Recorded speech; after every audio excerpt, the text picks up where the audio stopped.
Hello, and welcome to another episode of Moving Mountains. I'm Sumayyah Simone, and I'm co-hosted today by my husband, Ralph. I'm And well. we're also here with Dr. Uchenna Onyeani today. Dr. O. Welcome, So, Dr. O. Thank Nice you. to have you back. We Thank you appreciate very you. much. Thank you, Ralph. It's good to see you again, my friend. Likewise. so today we're going to talk to Dr. O about chiropractic and the role that it plays in our bodies and how it can help keep us safe, and also other ways to stay safe during this pandemic of SARS-2. Um, Dr. O, could you tell us a little bit about because we've been hearing a lot about a lot of the deaths that's happening. And Ralph, you and I have been talking about it as well. That's correct. Right, about some, because we both know people who've died. So So, we'd really like to understand better about how to stay safe during these times. Well, thank you for that wonderful introduction, Samaya. I really appreciate you inviting me back onto the show. And to your point, there's a lot going on when you listen to the updates on the news right now. You're hearing about the deaths that are continuing to accumulate as this SARS-2 virus continues to wreak havoc. Not just here in the U.S. but around the world. And so, one of the things that I've been talking to my family about and my patients about since the very beginning is taking preemptive steps, taking proactive steps. We were always taught prevention is better than cure. And I think that holds true now more than ever. And so for us, one of the things that we look to do is, obviously make sure our immune system is as strong as it can be, is as balanced as it can be. And I'm going to go into a few things that we do a little bit later on with regards to that. One of the other things that we do is watching what we eat. Right now with this pandemic, everyone is quarantined. You really can't go out to eat. And while that does have an economic toll on the restaurant owners and the businesses that benefit from people going out to eat, I do think that it can be a positive because it allows people to now stay home and start making their own meals. I think one of the biggest concerns that we have in this country is the fact that people are constantly worried about how much weight they're gaining and worried about how sick they're always feeling. And one of the things that I've always said is food is medicine. Now you have the opportunity to make your own food, which means you're essentially making your own medicine. And so now you have the opportunity to realize there's certain foods that maybe in this era, in this pandemic era, we should be avoiding. Certain foods that contain dairy. We've mentioned this. Yes, Dr. sir. O, if I can point you in more pointedly for our viewers out there. Mm-hmm. Okay, so can you point like maybe 3 or 4 things that you would recommend for our viewers to do as they plan? They're trying to see how they want to reopen this, this whole the cities and the whole country to protect ourselves. What are the few things that you could point out to? For example, in terms of health wise, in terms of protecting you, eating better, or what would you advise? Direct things that people can grab at and say, okay, you know what, I'm gonna start doing that. For example, here at in our house, we gargle with salt water for those that can. Those that can't, you gotta use a different substance, right? We also do steaming. We use hot steam to help with your nasal and your breathing and hopefully kill all the germs. What are things that you can sort of point to the audience and say, you know what, as we plan to reopen, please continue washing your hands on a regular basis. Do you have any suggestions?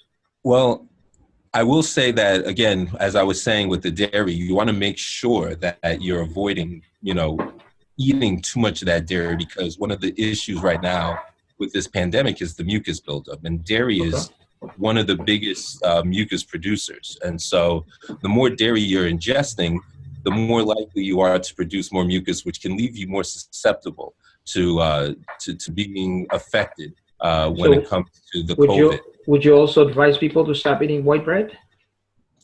I mean, white bread is something that whether COVID is here or not, that's something that you really should be avoiding, any bleach product. So again, you're giving all the examples of as far as why food is medicine. So, we can put that all into one nice little bow as far as making sure people realize that what you eat is going to play a big role in what happens to your body, as far as not just your immune system, but your body's ability to just metabolize, your body's ability to be efficient.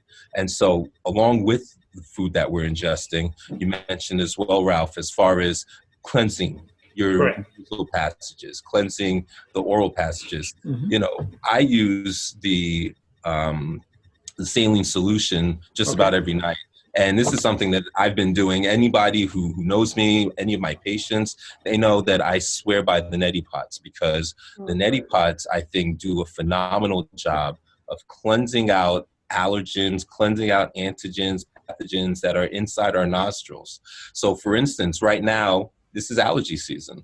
And so allergies, people who might not really truly understand, they think it's the allergies that cause the runny nose and the eyes tearing up. It's not the allergens doing it, it's the body's response to the allergens that is causing that. And so when we talk about the different medications that are out there, the Zyrtex and all these other Claritins, what they're doing is they're basically they're taking the immune system's response and they're basically dulling it down to stop the teary eye and the runny nose. But what you can do, and this is not just for allergies, it's for any sort of allergen or any sort of pollen or any sort of antigen or pathogen, if you're cleansing out the nasal passage, which is where a lot of these antigens enter the body, you can really reduce the chances of the body being affected by the antigen or the pathogen. And so, especially now with the pandemic going on, I would encourage this now more than ever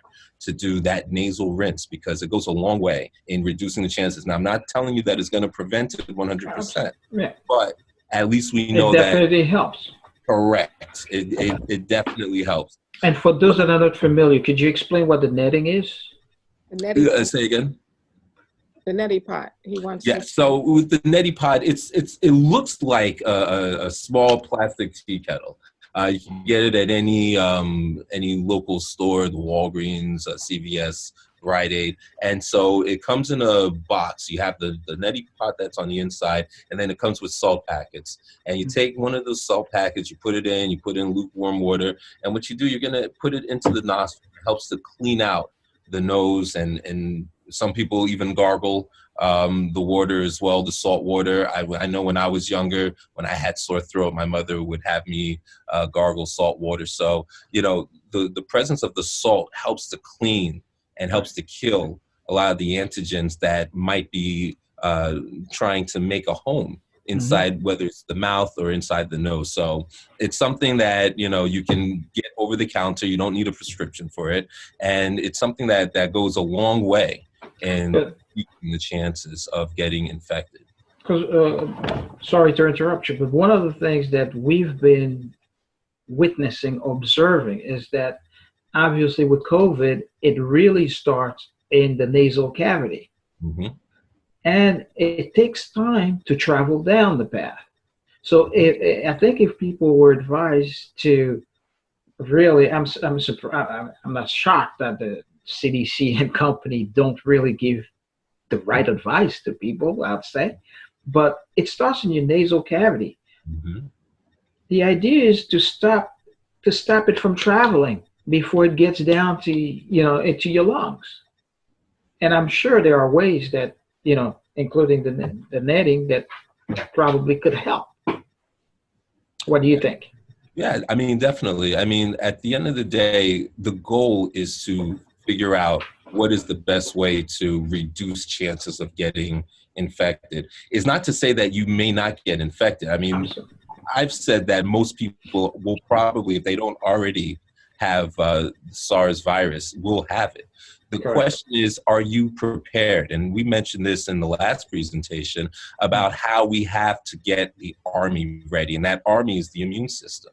And so it's very important that we're taking steps, not just to prevent, but if we do wind up getting attacked, that we have the necessary forces in place to take care of whatever enters the body so that it has as mild an effect as possible. And so along with the Neti Pot, along with watching what we eat, it's important to help build the immune system. So how do we do that? We build it through vitamins, right? Vitamin A, vitamin D. I talk about vitamin D all the time. One of the easiest vitamins to produce, because all you have to do is go out in the sunlight. You know, obviously right now, springtime, we're seeing a lot of rain, but the days that we see that sun, go outside, get that sunlight, get that fresh air, because you're helping your body as well as giving yourself peace of mind from, you know, being in the house for now a month and a half, 2 months for some people. And so it's very important that we're also looking at other ways, such as we mentioned the foods already with the green leafy vegetables, to help build these vitamins, to help build this army that's known as our immune system. Zinc is another great way of making sure we're building our immune system. So it's not just about prevention. It's also about, if unfortunately the virus does get through, we're able to fight. And so I think it's really important that we are taking stands on both areas, both prevention as well as action, if we do have the virus infect our body. So for the zinc, what form of zinc would you advise people to get? Yeah, so as far as zinc is concerned, I will tell you that most of my patients, we have a supplement company that we use for the zinc. And it's very important to note that zinc is a heavy metal. And so whichever company you use to get your zinc supplement, it's very important that you eat something first, because if you don't eat and you take the zinc on an empty stomach, it will not be a good time for you. So make sure, regardless of what zinc company, what product you use to get your zinc, you have to make sure you're taking the zinc on a full stomach so that the zinc can have a positive effect on the body. Okay. So is that one the hard way? Is that something that needs is that something that needs to be prescribed, or is there what's the measure, or how much zinc should an individual be taking? So because obviously we want to be careful so that people don't run and buy zinc and load up on it. That's not the idea, right? Of course. The good thing about zinc is that it's something that you can get over the counter. Okay. Most companies that give the zinc capsules, zinc tablets, is usually 1 capsule a day. You're not trying to overdose. You're not taking too much zinc. Again, because it's a heavy metal, you're not going to want to take more than 1 anyway per day. And so I think it's important that you read the label on the bottle, obviously, before you take it, and make sure that if you do have any questions, whoever your private physician is, who knows your health history better than anybody else, knows it much better than I would, it's very important that you reach out. I know a lot of these doctors now are doing the telehealth and trying to find ways to stay in contact with their patients. So if you do have any further questions, if you're watching this and you're concerned, well, what if 1 tablet isn't enough? Contact your local doctor, your personal doctor, so that they can give you more information pertinent to you personally and your health concerns. So Doc, before we move into your presentation on the immune system, I have a question for you. Yes. Under normal circumstances, if I went to the hospital, to the emergency room, and claimed that I had issues breathing, I don't think the staff there would say, you know what, go home, drink some water, and feel better. Why would now, in these circumstances right now, when we know that we have this emergency, would hospitals just send people back home? Well, I want to be careful with the question and the way I answer that, because, unless I'm there, I can't speak to what the circumstances are surrounding each individual case. As someone who worked in the emergency department for 5 years over St. Barnabas in Livingston, New Jersey, I can tell you that we do have what's known as a triage system. And so with the triage system, we have a nurse, several nurses, people who are very well skilled and very well read when it comes to knowing what is considered acute and what is not acute. And, based on the evaluation that's given, they can determine who should get treatment right away and who should not. Now, the problem right now is with this pandemic going on, people are not sure which way to go. They're being told by one entity that if you don't present with 3 of the symptoms, then you're not considered acute, and you should, go and wait until you have at least 3 symptoms. You have other entities saying if you have a fever or a cough, you should go in right away. So I think part of the problem right now is miscommunication, misunderstanding of what the parameters are for admitting someone or having someone maybe not, admitted as an acute patient. But, I couldn't answer as to why one person was sent home or one person wasn't. I totally understand you. But the reason why I raised this is because we are I won't say beginning to find, we've suspected and we are confirming that many of the people that look like us that have gone to the hospital saying, listen, I am in distress, have been sent back, some of them 2-3 times. And unfortunately, sometimes by the 3rd time, it's too late. So that's what I'm challenging so-called authorities and our elected officials that are not addressing this issue, because obviously the numbers are starting to show that our people are adversely impacted by this, which is one of the things that we've been claiming for the longest, right? So I hope that people are addressing this, and when they go to the hospital, they are making a stand and say, nope, I'm not going back home. Because one of the things that's happening, they go back home. You may have 50% that get better, but you may also have 50% that end up dying. And I know of very prominent people in New York City that died that way. The school teacher, the young black lady. We hear constant testimonial of people saying they went to the hospital, they were rejected, or they were sent back, and eventually it's tragic. It ends up in tragedy. So I hope that we are able to make a difference and ask people to take a stand. I know I almost had to do that, but it's a different story for a different day. So I don't want to distract. So if you're willing to proceed with the presentation, well, I think our audience will be glad to follow up on that and watch and listen. Definitely. I mean, I will just piggyback on what you're saying, and I always tell my patients this, we're doctors, nurses, we try our hardest, but we're not God. Doctors and nurses do make mistakes. I think it's very important as a patient, you have to be your own advocate. If you know that, what you're feeling feels like something that you've never felt before and you need immediate attention, you should speak up.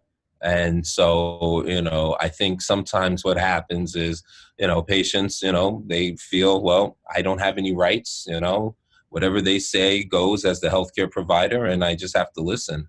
And, I tell my patients all the time, listen, you have to make sure you stand up for yourself. If you feel that something just doesn't seem right, you speak up. And so I hope to continue to promote that message, because patients have rights too. Patients, need to make sure they understand that they have a right to speak up for themselves. So I'm happy that you mentioned the fact that patients need to know that they have those rights and need to know that, important, to make sure they're not being turned away. One of the arguments we constantly make, and we had to do this in Trenton when we went, the patient knows his body. I know whether I'm feeling good or not feeling good. The doctor has to rely on you. Okay, yes, there's some science that you could, blood test that could tell me maybe you should not, feel bad or whatever. But most initial contacts are through observation and conversation, right? You're gonna get Hmm. information from me. But if I'm telling you that I know my body and I know that I'm not feeling it, I mean, I could give you examples upon examples. A patient go and get a chemical treatment, and within minutes, the patient raises alarm and says, "This is not working out for me." Right? It's a good thing that that patient stood up and said that, because who knows what could have happened. So I think patients needs to stand for. I mean, that's what I would advocate, especially in these times, because I see governors and people, bragging on TV every day, but people are dying. You know what I mean? People are, yes, And people a are, lot of these deaths were not needed not happen. That's all I'm saying. yeah. And another hint I want to put out too, if you're Mhm. not asthmatic and all of a sudden now you're wheezing and you cannot breathe, you're probably still not asthmatic. It's probably COVID, right? Or SARS too. I want to be technically correct. It's Um, definitely some sort of respiratory ailment. right, I can't say that it's COVID for sure or right, SARS-2 that's for true. sure, but yeah, to your point, you don't just develop asthma overnight. So Exactly. it's definitely an acute respiratory issue that should be addressed right away. I do have colleagues who's working in emergency departments. I have a sister who's running a department down in Maryland right now.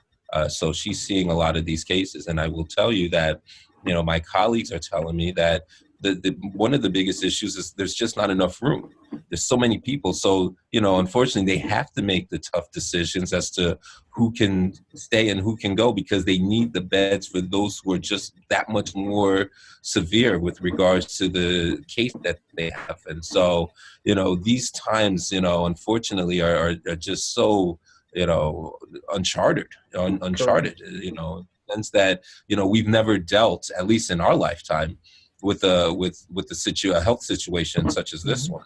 Mhm. I'm sure once everything is said and done, we're going to look back and see, this should have been done that way, that should have been done this way. Mhm. Um, but I definitely think, and this has been echoed by many already, that what this pandemic has done is it's highlighted something that we've been saying for many years now, which is the bias that we see when it comes to healthcare.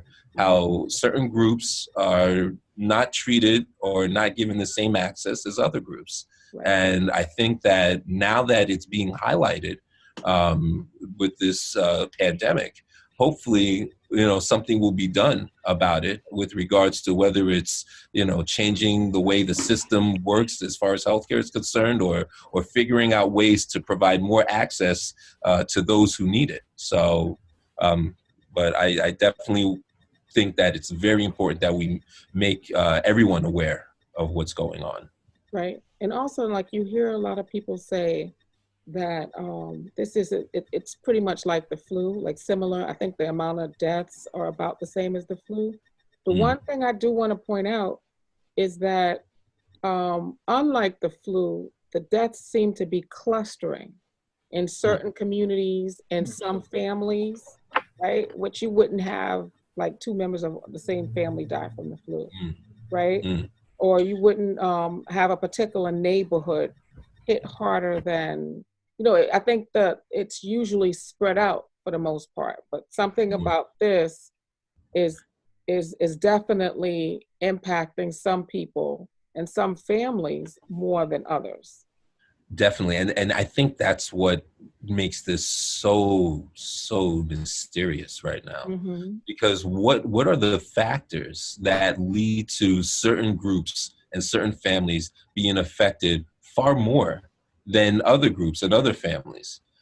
I think that, with the research being done, last time we spoke about G6PD and then the deficiency of that enzyme, how that affects, people of African descent, African Americans, almost exclusively. And, I'm sure we're going to find not just that, but other factors that are contributing to the numbers that we're seeing. I think that's why it's so important that instead of not taking proactive measures and thinking, oh, if I get it, I'll just take my usual remedies. There's no such thing as usual remedies for something like this. No. And I think it's very important that we try to be as proactive as possible with some of the methods we mentioned earlier, such as the type of foods that we're eating, such as, making sure we're taking care of cleansing the nostrils with the saline wash, washing our hands, simple basic tips that we should already be doing, but Right. It's nice to be reminded of it. Right. And So it's funny because my family will laugh, but if somebody sneezes, like I'm like, okay, let's go. You got to there's a protocol. Yeah, let me tell you, All these it's like the Matrix, plans. and it's like the Matrix in my house. Someone sneezes, and you're doing the Neo because you don't want to get any. So, Doc, I know we talked about the G6PD deficiency. I was watching this doctor the other day, and he was really breaking it down as far as getting hydroxychloroquine to a patient that has G6PD deficiency.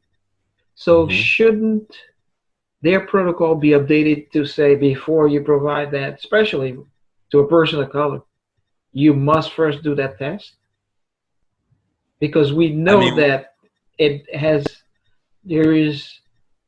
there's science to it, that if you're G6PD deficient, the likelihood, or you'll be more greatly impacted if they give you that hydroxychloroquine. Yeah, so hydroxy. I'm not a doctor, but I'm just saying. Yeah, hydroxychloroquine, being an antimalarial, is one of the things that you want to avoid if you're somebody with G6P deficiency. I can't speak to policy. I don't know how policies are written, but I would imagine that if that is something that is a known fact, that you would want to have that put in as part of the treatment protocol. Absolutely. That's something that makes sense to me. But again, I don't know how these policies are written. I don't know who's in charge of that. So I guess we'll hope that whoever is in charge, if they know how to enter it, if there's a reason why it's not entered, we can get that answer from them. Well, that's what we hope. I mean, we hope that the information travels, and because I have a feeling that some people are not aware. They set policies, but they're not. Well, that's why I love shows such as this one, because it gets the information out there, and people who do not understand or realize that these things do exist now do know, and then they start to share with others. And so, I've been watching these shows, and I can't tell you how wonderful it is, the amount of information that I've been receiving. And me being a doctor, you're always learning, right? Exactly. I don't sit here pretending to know everything, because I don't know everything. But when you're able to learn, every day, I always consider it a productive day. And so, programs such as this one, I think, go a long way in helping the general public get a better idea of what's going on out there, and to pay more attention to themselves. Again, being your own advocate, it's very important, particularly in this day and age. Great. All right. Are you going to proceed with your presentation, or? Yeah, let's do that. So we were talking about the importance of immunity, and the importance of making sure you're doing what you need to do as far as being proactive. As a chiropractor, one of the things that we promote is being proactive when it comes to your health. Again, prevention is better than cure. And so what we do as chiropractors is we provide balance. You know, in nature, it's always been about balance. You know, to the yin, there's the yang, right? You know, whether it's a chemical equation, whether it's, you know, the fact that, you know, a solution needs to come to some sort of homeostasis, everything in nature is about balance. And so when you find that there's imbalance, you start to see dysfunction. And so as chiropractors, our job is to make sure the body is balanced. And if it's not balanced, that's when we start to see dysfunction. So what does that mean, dysfunction? It could be a headache. It could be low back pain. Dysfunction can be somebody who's not walking properly because their knee's been hurting them. But the knee isn't the issue, it's the hip that's been out of place. And so as chiropractors, what we do is we look at the spine, because the spine houses every spinal nerve in the body. And these spinal nerves innervate every muscle, every tissue, and every organ. So if there's any interference on the spinal nerve, you'll then see problems with the corresponding muscle, organ, or tissue that's affiliated with that nerve. And so how do we do this as chiropractors? How do we find the areas of dysfunction? A lot of people can relate to low back pain. A lot of people can relate to pain up in their neck, especially right now. A lot of people working from home, doing Zoom meetings. I've heard that, you know, I can't imagine why I have this headache all of a sudden. A lot of times your headache is coming from the fact that your upper trapezius muscle here has tightened and has now started to do what's known as referral patterns, which means the pain travels up the neck, around the ear to the back of the eye. And so these are some of the things when we talk about dysfunction that chiropractors look for.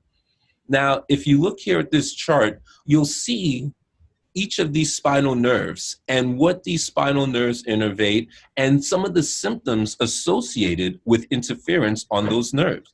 We were talking about asthma and shortness of breath and difficulty breathing earlier, and how, you know, you don't just get diagnosed with asthma overnight.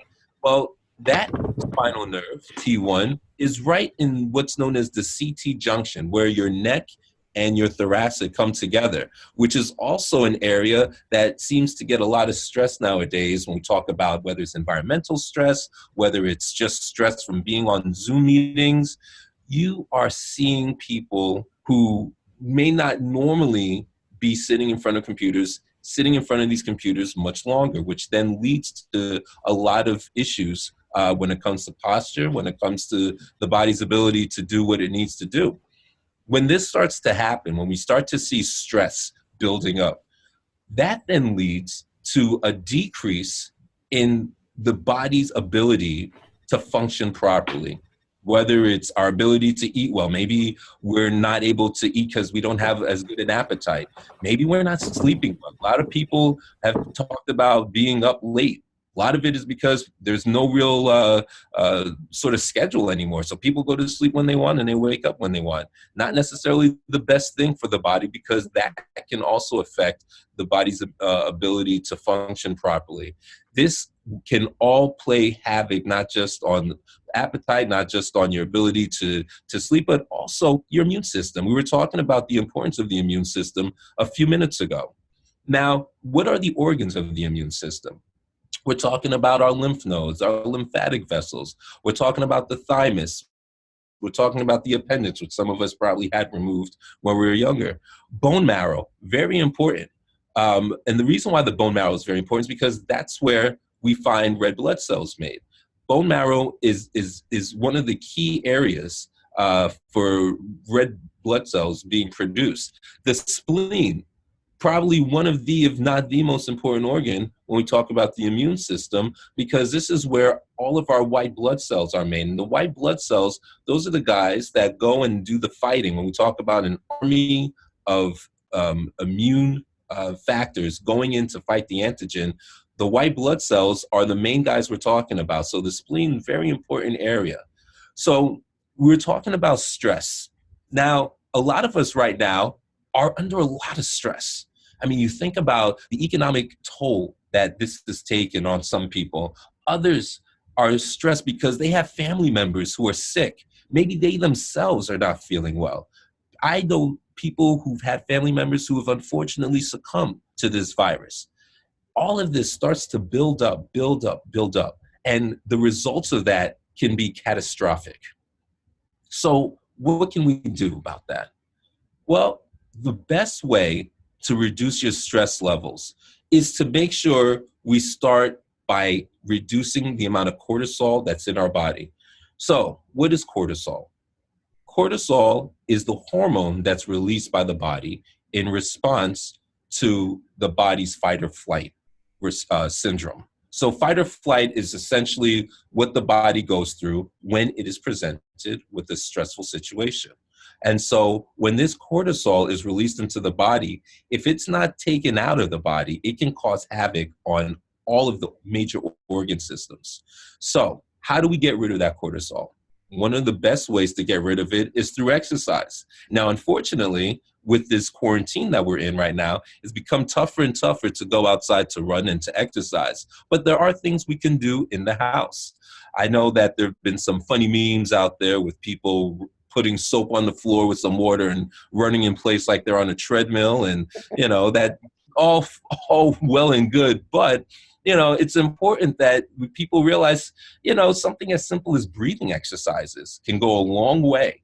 Stretching can go a long way, and combining the two is essentially what yoga is, right? Deep breathing with stretching. And so these are some of the things that you can do that helps to alleviate these cortisol levels and decrease the chances of the cortisol having a negative effect on the body.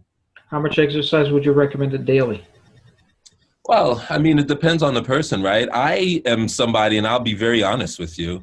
I'm not trying to do a 3-hour workout.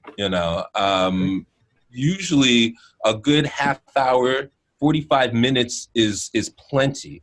A lot of it, though, has to have the breathing and stretching incorporated. A lot of people assume, I went and lifted weights, or, I've been running, so I'm good. No, you're not good if you didn't do any stretching. The stretching is a very important aspect to any workout.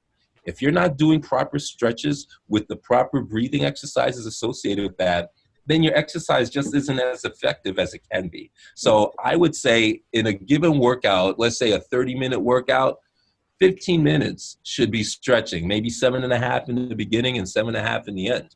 But you should make sure that stretching plays a major role in any workout that you're doing, because it goes a long way, as we mentioned already, not just with being able to calm down, but it also helps with lung capacity. We mentioned in the last presentation how important lung capacity is right now, because with this virus that's infecting all of us, what happens is it affects the respiratory tract. So you want to try to get that lung capacity up as much as possible, but it also helps with releasing the cortisol, which is something that is absolutely necessary to avoid catastrophic effects later on. One of the other things I've been seeing, no matter what neighborhood you go into, despite, contrary beliefs, everybody's drinking. White, black, red, green, everyone's at the liquor store. Everybody is looking to have alcohol as part of their daily diet. But it's important to note that alcohol, while red wines, certain red wines can be good as far as antioxidants, most alcohols are inflammatory agents. What does that mean? That means that they cause inflammation to be more robust, which is the last thing we need right now. When we talk about the effects of a virus that in part causes inflammation, the last thing you want to do is add something to the body that's going to help the virus with this inflammation. So while alcohol sounds like a great idea every night, hey, let's have a good time, be mindful of your intake of alcohol, because it can actually do more harm than good when it comes to your health. So you want to be careful of that. I guess I have to talk to a lot of my friends about that. They do post some really appetizing drinks, you know what I mean? Which is great. And I'm sure over time we'll be able to have some of them, but let's not try to drink all of them in one night. It's just Can I take you, before you keep going, Yes. can I take you back to what you said about stretching? Of course. Could you get a little bit more technical about how stretching helps the body? So twofold here. So the first thing that stretching does is it helps with our muscles. It helps with our structure. So as a chiropractor, one of the key things for me before I do any adjustments is to make sure our patients are being stretched. So we have both physical therapy and massage therapy, although massage therapy we can't do right now, but we have these therapists who are in the rooms with the patients, stretching hamstrings, stretching the QLs, stretching every aspect of the body. Because what it does is it helps the body to now become stronger because the muscles are in a better position to be able to protect the body. But on top of that, it allows for better range of motion. It allows for better flexibility. Well, why is this important? This is important because you want to make sure your body is as limber as possible. The more abilities you have with your body to be able to move, the less likely you are to be injured. And we all know this is not the time to walk into ER with a sprained ankle. So at the end of the day, stretching is a great way to make sure your muscles are in a position where they're able to not only be flexible, but it reduces your chances of becoming injured, whether it be through the exercises that you're doing or just everyday activities. I can't tell you how many people come into my office and they tell me that they got out of a car and felt something, or they went to go pick up a basket and felt a horrible pain. So a lot of these injuries are not necessarily due to picking up cars or doing any sort of crazy acrobatics. A lot of it is due to everyday activities that we're used to. So by stretching, we help to reduce the chances of being injured because of those everyday activities. That's part one. Part two, the stretching, as we mentioned earlier, it helps to release that hormone known as cortisol that is circulating through our body whenever we are approached with stress. By doing the stretching and combining that with exercise and drinking plenty of water, it helps to flush out those toxins and allows the body to now become more at peace. It's really, really important that the stretching is implemented for those two main reasons: to make sure that you are in good shape and avoid any unnecessary injury, and to make sure, number two, that that cortisol level is reduced, and to make sure that any other toxins is removed through not just the stretches, but exercise and the drinking of the water. Okay, that makes sense. Wonderful, wonderful, wonderful. So we're just talking again about the immune system, about the different organs that are involved, and the nerves that affect these organs are part of the same nerves that we work on as chiropractors when we're doing adjustments. So you can see how the adjustment is not going to necessarily help cure you of anything, but what it does do is it helps the immune system function at a much higher level. And that could be a matter of whether you are going to be home feeling better, or if you're going to be in the hospital because unfortunately your immune system is not in a position to fight. Now, what are other ways to help build the immune system? Sufficient sleep is so important, and I think underrated right now. A lot of us are home, we're quarantined, we're in bed. Some of us sleep till maybe noon, 1 o'clock, which is wonderful, but you want to try to keep a good schedule. You know, they say, oh, well, 7 to 8 hours of sleep is great, so if I sleep for 12 hours, that should be better. Not necessarily. We have what's known as our circadian rhythm.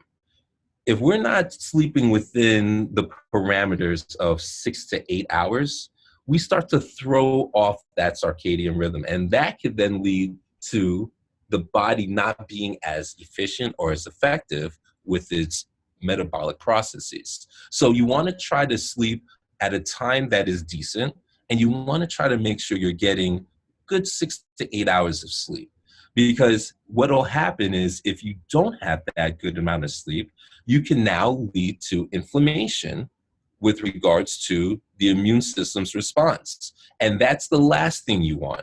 When we talk about immune systems being overreactive, that's one of the things that people have been throwing around. They say, well, you know, the virus, it's not necessarily that the virus is hurting the person, is that the immune system has overreacted to the virus. Well, lack of sleep is one of the things that leads to the immune system overreacting. So it's very important, for the reasons I mentioned earlier, to make sure you're getting the proper amount of sleep at the proper time, to make sure that the body is functioning at optimal level. We were mentioning that food is medicine.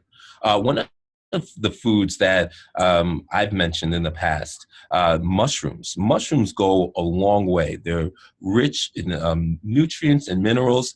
And the beauty about mushrooms, you can put them in almost anything. Now, I know a lot of people. Mushrooms? So as far as the ones, I'll be honest with you, the mushrooms that I get are the ones that are at the Whole Foods organic aisle. As far as the actual types of mushrooms, I do have a list of them. They're not on this particular slide, but I can definitely provide them to you, and we can post them on the website. So what is I'm pretty sure you're gonna go through this. What's so good about mushrooms? So with mushrooms, we know that mushrooms are fungi. And these mushrooms, what they do is they help in the breakdown process of the foods that we eat. And so this is why it's so important that we're eating the right foods, because if we're eating processed foods, if we're eating chips, if we're eating things that just aren't natural, it makes it much harder for the body to do what it needs to do as far as retrieving nutrients. So the importance of mushrooms is to get those essential nutrients and minerals. And then the mushrooms themselves have essential nutrients and minerals as well. Okay. Wonderful. Along with mushrooms, herbs, you know, elderberry, a lot of people talk about elderberry. Sea moss. Sea moss is great as well. One of the things I love about sea moss is that it helps with the production of mucus. Now, why is that important? Well, we were talking earlier about the COVID and how it affects the respiratory tract. One of the things that's very important and is very key is to make sure as you're coughing that your cough is what's known as productive, meaning that if there's excess mucus, that you're able to cough that out.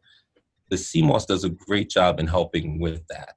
So it's really important. And we're talking, I know we discussed this last time, as far as the coughing is concerned, you want to try to make sure that your lung capacity is at optimal shape. So what does that mean? You want to make sure that you're able to breathe as well as you can, because you're going to need that. God forbid you are afflicted with this virus. You want to make sure your body is as prepared as possible to fight this virus. That includes making sure that you have the lung capacity necessary to move forward. Sunlight. So Sunlight is, yes. Before you move on, so sea moss. I heard a lot about sea moss. Tell me. Are all sea moss equal, or are there some sea moss that are better than others? Because sometimes I hear people say you got to get the one from Jamaica, or yeah, I'm not sure, or the Irish one, whatever. What do you think? What do you know about that? Well, I got to be honest with you. I have not heard about the one in Jamaica or the one in Ireland being better, one or the other. What I do know, however, is you want to get all natural. You know, nowadays, you know, companies are trying to make processed everything. Okay. So it's very important that when you do look for sea moss, that it's natural. You do not want to get processed, and that goes for ginger as well. I didn't mention that in this particular slideshow, but ginger root is very, very important. I know they have ginger flakes and they have other processed gingers, but you want to get the ginger root. You want to get the natural version of any of these herbs, minerals, plants that we're talking about, because that's where you're going to get the most effective results. You want to avoid anything that's processed. And that would be my advice to anybody looking to purchase any of these plants, any of these herbs, any of these minerals. Very important to go as natural as possible. So would you recommend ginger and sea moss daily or weekly? Daily. Daily? I have ginger daily. And the way I do it, I take ginger and I'll clean the top. I'll clean, the The outside, skin? Mhm. the skin. I keep the skin on though. Oh, really? Oh, you A lot do? of people peel the skin. A lot of Mhm. people peel the skin. Like I said, you have to clean that. And I don't leave all of the skin because obviously the skin's been touching a whole bunch of different things as it's been transported from the beginning to the supermarket. So you have to be very mindful of how you clean the ginger. Okay. What I do then is we take it, we blend it. I then boil water. I put the ginger inside the water along with lemon and a touch of honey. And that's my main drink. And I drink that, and the little particles of ginger, I'll eat it as I'm drinking, the pulp, if you will.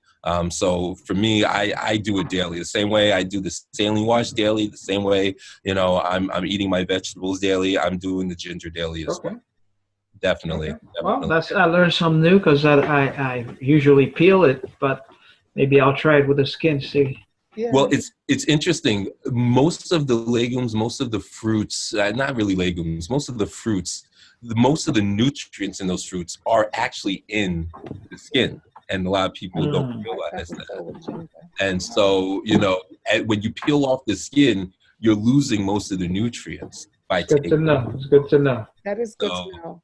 Really important fact to remember.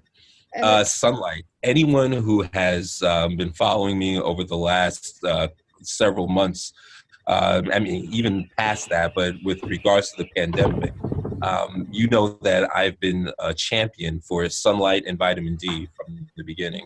Yep. And I can't speak enough about the effects and the benefits of vitamin D.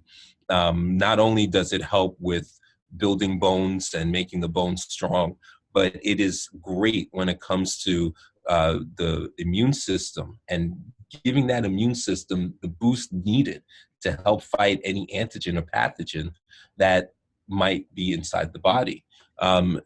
It's one of the easiest vitamins to be able to get because you produce it. You produce it just by walking outside and getting sunlight. Vitamin D, you can also get it from fish. I try not to eat too much fish, with the mercury and everything. So, if you can get sunlight, that would be your best bet. It's very important, especially now, to get as much vitamin D as you can in your system.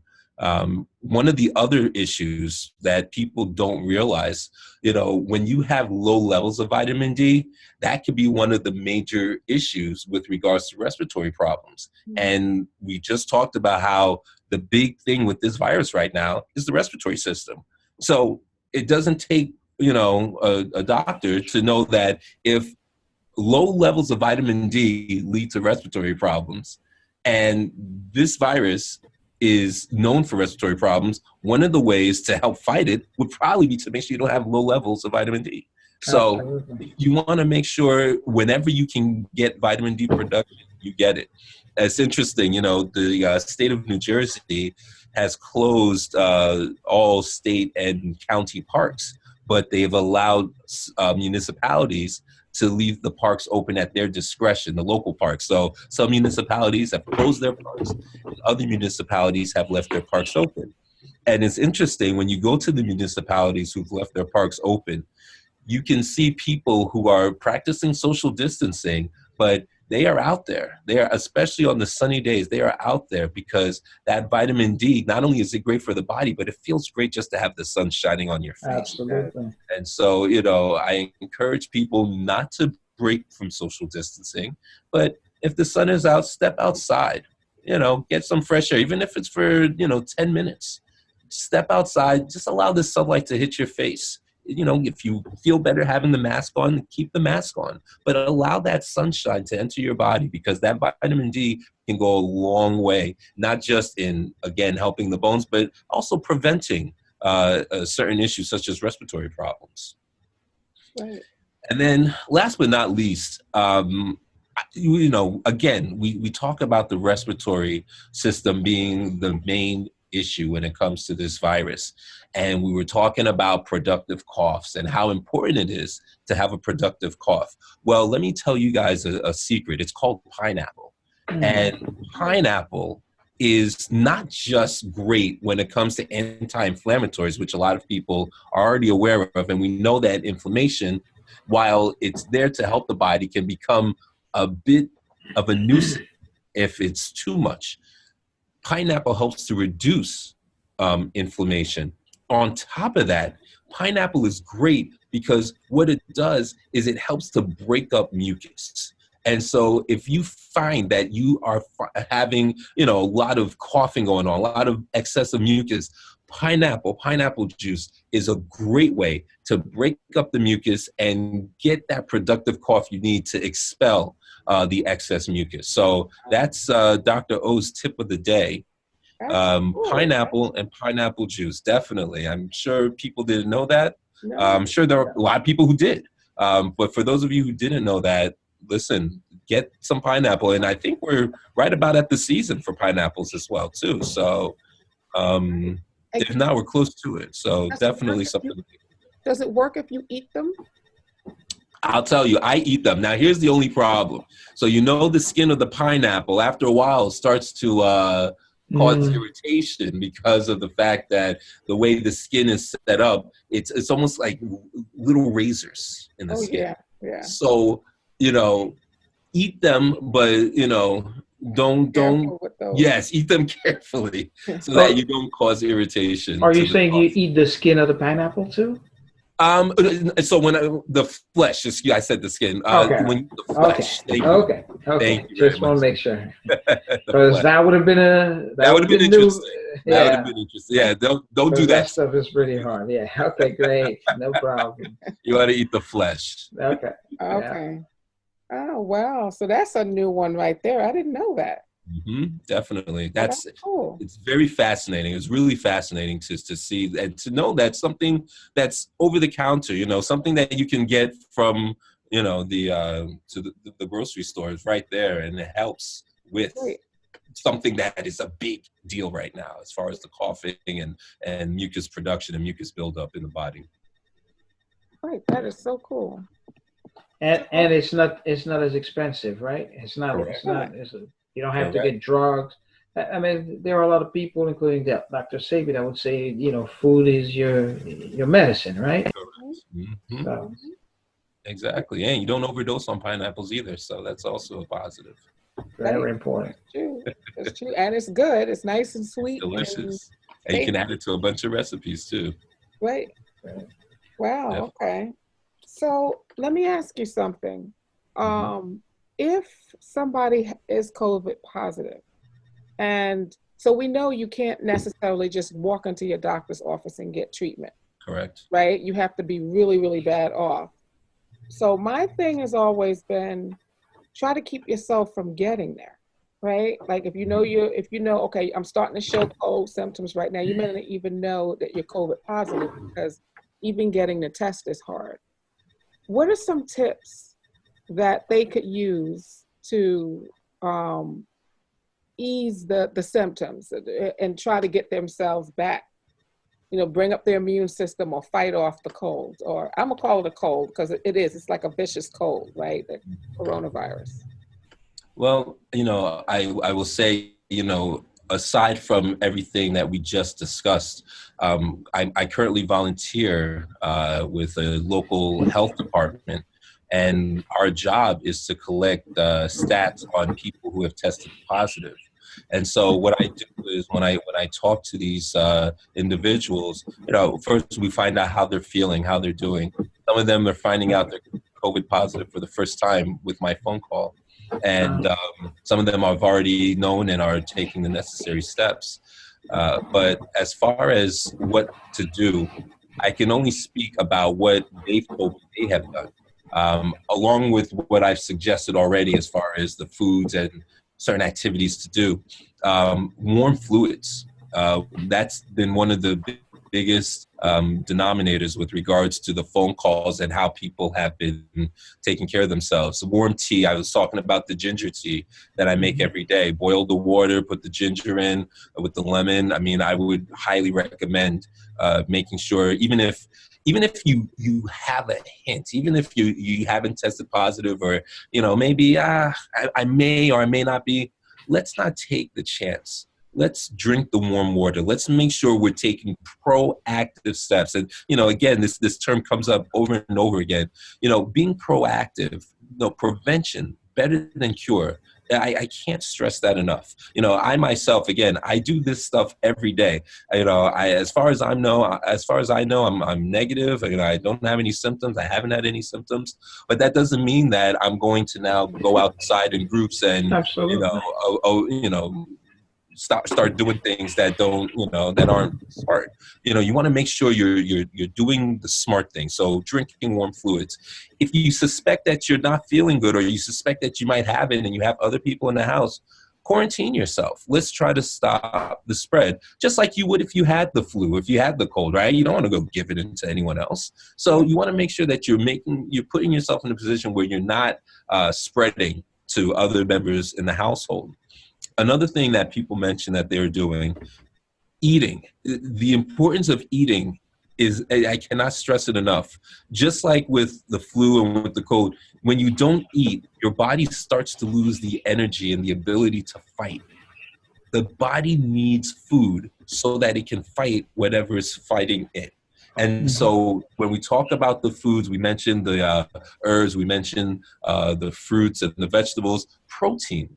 Protein is very, very important as well. So, we look at nuts. Nuts are a good way to get protein. I know we have people who say, well, listen, I have, allergy to nuts, what else can we do for protein? I mean, there's so many sources. I mean, obviously, a lot of vegans out there, so meat is not something that a vegan would want to eat, or many people at this point would want to eat. But, if you are a meat eater, you do want to have a little bit of red meat. I'm a big fan of turkey myself.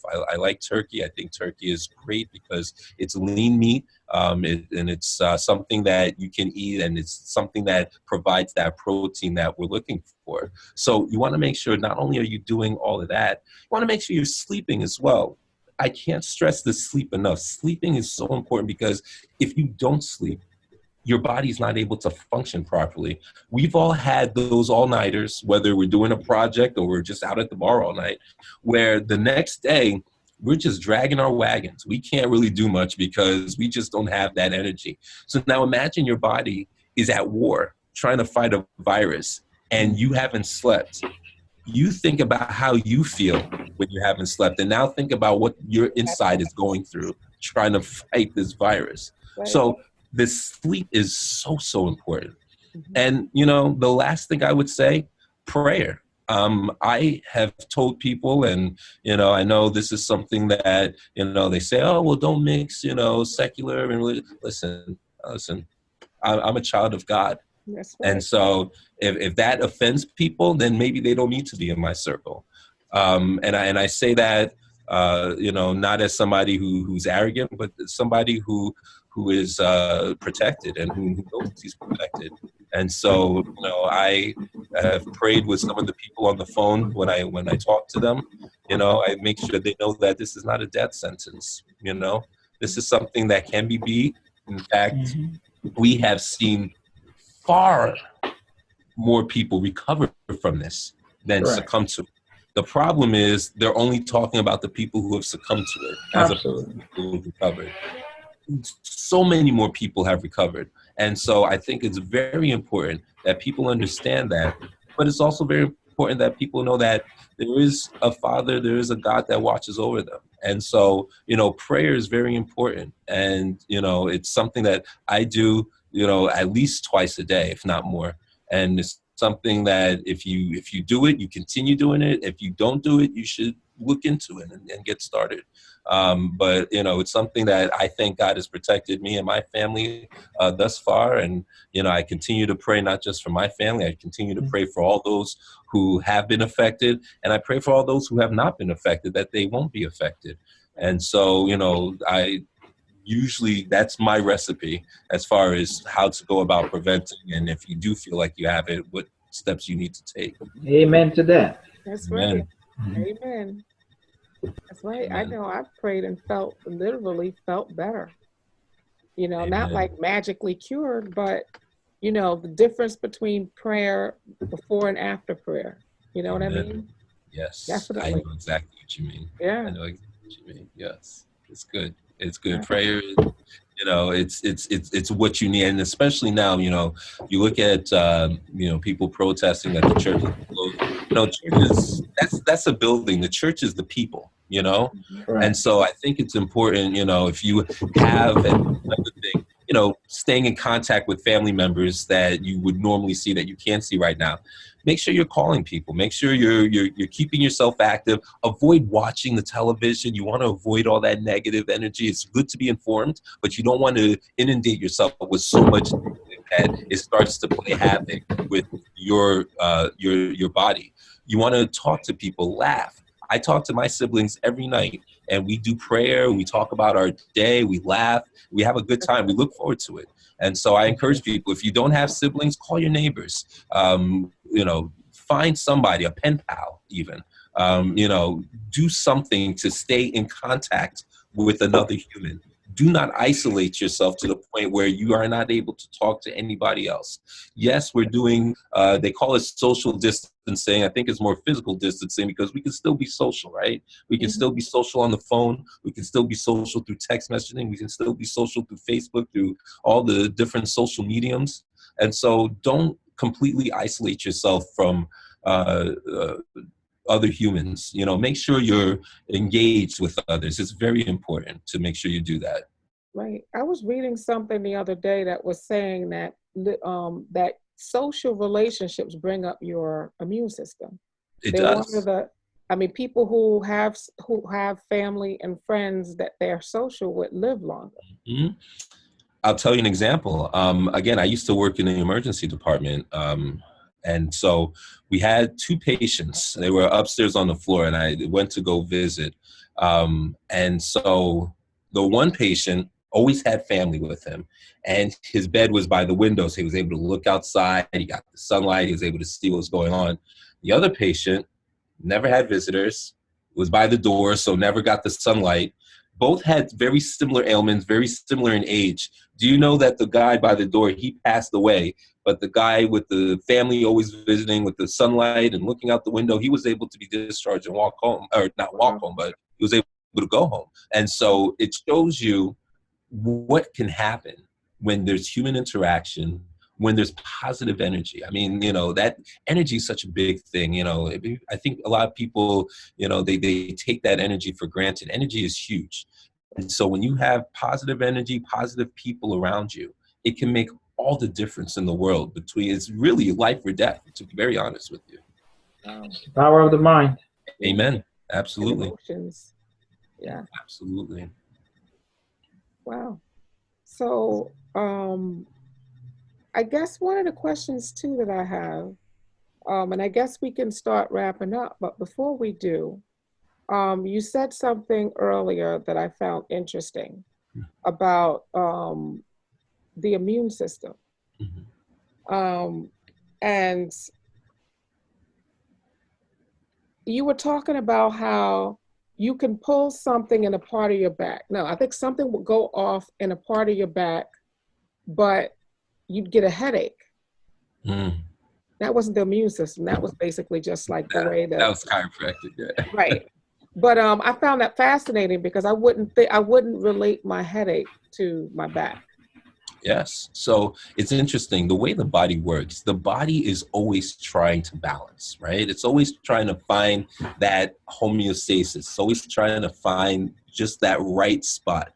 And so when we have, whether it's a muscle pull or have some sort of issue where you're unable to move as well because something is strained, the muscle is always, or the body is always trying to compensate. So what tends to happen when you're having pain in the low back? A lot of times, most people, when they say they have low back pain, it's what's known as diffuse, meaning they feel it all throughout. There's no real one area that they have that pain. But usually the pain is going to start on one side or the other. Depending on what side that low back pain starts on, the body is going to compensate, and usually on more of a diagonal plane, where now it's trying to balance the discomfort that that low back is causing by now using the muscles on the diagonal opposite end to counter it. And so what can happen is over time, if that's not addressed in the low back, it can start to cause this area to tighten so much that it leads to that referral pain we were talking about earlier that leads to the headache.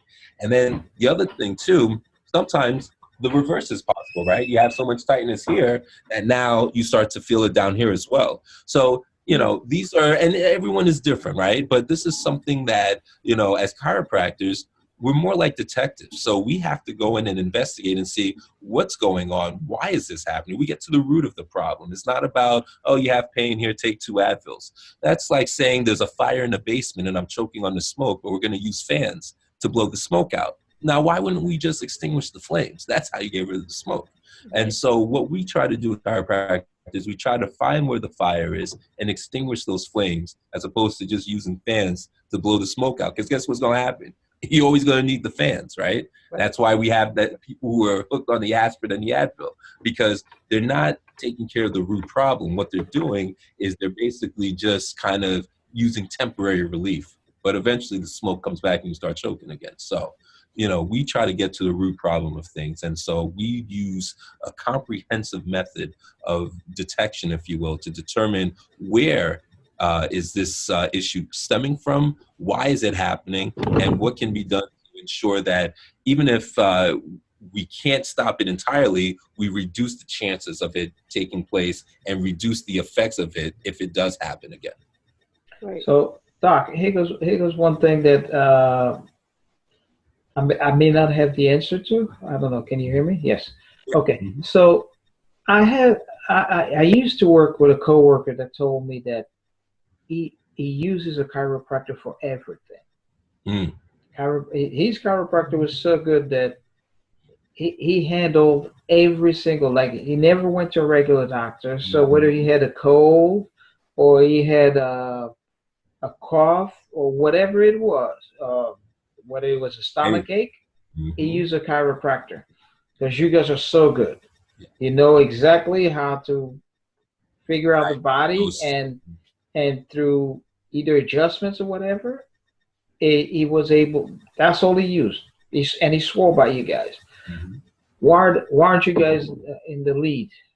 Because maybe some of our people need to start going to your practice. Yes. So you know what I'm saying? I agree 100%. I feel that chiropractors, they have a place when it comes to making sure not just the person, but the family is treated. I'll tell you, here in my practice, we treat families. You know, we have husbands, wives, and their children all coming in here. And the reason we do that is because of our philosophy here. The philosophy is about, again, prevention is better than cure. In certain states, chiropractors, their scope of practice does include primary care. Unfortunately, here in New Jersey, chiropractors are not yet considered to be primary care physicians, but we're working on making that happen. One of the issues, though, is the negative connotation that chiropractors get from time to time. And so I think it's important that we do more videos such as this, myself, my colleagues, going out there and letting them know this is what chiropractic is about. I'll tell you, yesterday when I was doing the volunteer work for the EMS crew, you know, we had an ER nurse come in who had been working all day on patients and was crying from back pain.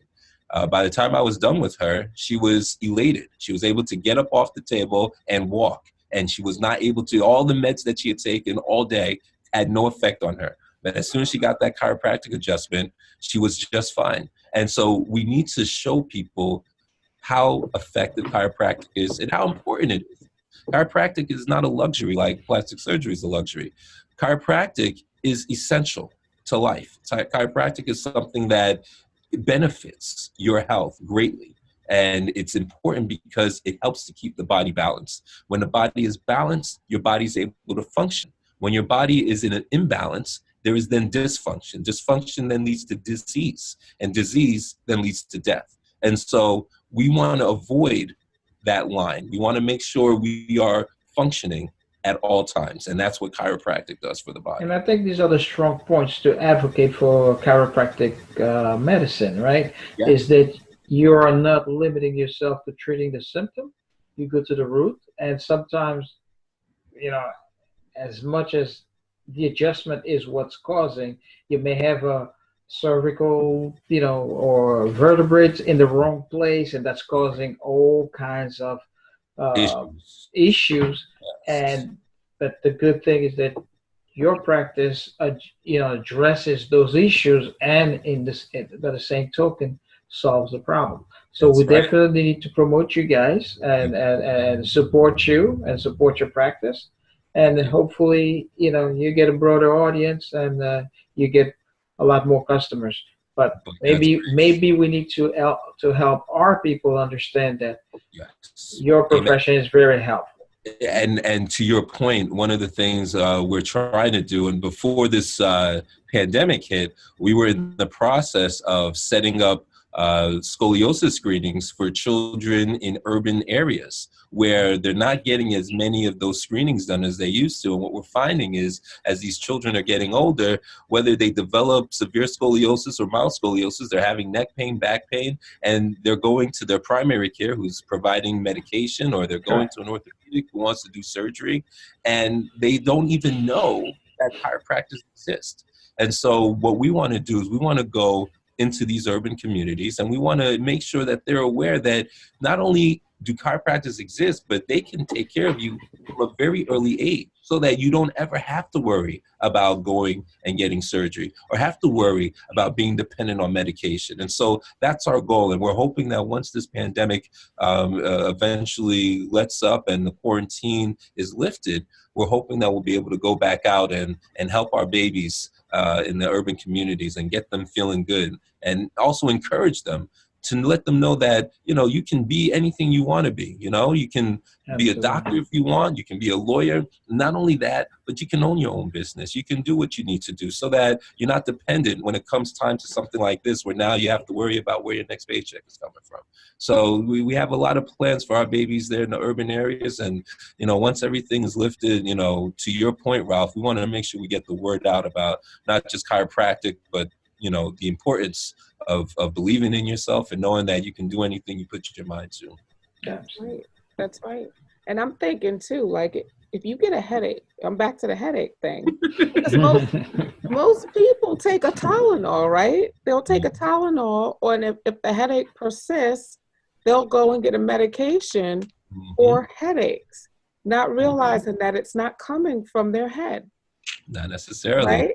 Let me ask you a question. Do you know how many times you should have a headache in a given year? How many? 0. 0 to 1. Ralph got it. That's right. 0 to 1. So when you're having headaches every week, something is wrong. It's your body's way of telling you that something is not right. It's up to us to determine, is that a priority for us, or is meeting that deadline a priority? Because I'll tell you what, God forbid something happens to you, someone else will meet that deadline. So you have to make sure you're doing your part to take care of yourself. You should be priority number one. Your health should be priority number one. Right. Absolutely. Yes. Absolutely. So thank you so much, Dr. O, for being Thank you, Dr. O. Thanks for joining us, and thanks for the good message that you're spreading. And hopefully we can promote your business as well, because I think it'll be beneficial to our communities. So definitely, let's keep the conversation going, and let's keep the information circulating. Definitely. Thank you, Ralph. I appreciate it. Sumayyah, thank you so much. As far as information on my practice, several offices that I work in, so I want to make sure I can list all of them. So what I'll do is I'll give you guys everything so that we can post it along with the video, so that everybody is aware of where they can find me and what times they can find me. Absolutely. Okay, perfect. Thank you. Okay. And thank you, Doctor. Thank you for being with us today for another episode of Moving Mountains. And we look forward to seeing you in the future. Make sure that you subscribe to our channel on YouTube. Make sure you subscribe on YouTube. Like our page on Facebook. Look for us on Instagram and Twitter. Look for us at My Black Health. And on Twitter, it's My Black Health 2, the number 2 after it. Thank you.